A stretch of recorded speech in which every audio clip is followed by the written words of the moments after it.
தமிழக அரசியல்வாதிகளுக்கு விரோதமாகவே நான் என் கருத்தை நீட்டிக் கொண்டிருக்கிறேன். தமிழகத்தின் அரசியல்வாதிகள் ஒருவரும் தமிழகத்தை ஆளும் தகுதி அற்றவர்கள் என்று என் தேவநாயக கருத்தை கடவுள் பல முறை திகழ்ச்சி கூறியிருக்கிறார். தமிழகத்தின் முதலமைச்சர் எடப்பாடி பழனிசாமி இல்லை, மு.க. ஸ்டாலின் இல்லை, நடிகர் சீமான் இல்லை, நடிகர் விஜய் இல்லை என்று என் தேவநாயக கருத்தை சொல்லியிருக்கிறார். இவைகள் அனைத்தையுமே மாமனிதன் இம்மாற்றோர் பல எபிசோடு ஒளிபரப்பியிருக்கிறேன். எல்லாம் டிஸ்கிரிப்ஷன் வருஷம் கொடுத்திருக்கிறேன், பாருங்கள்.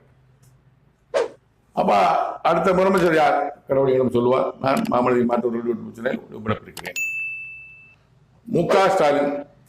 ஸ்டாலின் வந்து 2021 முதலமைச்சர் ஆவார் என்று 2021 முதலமைச்சர் ஆவார் என்று 17, 18, 21, 12, 2016 5 வருஷத்துக்கு முன்னாடியே 2016 அப்புறம் 18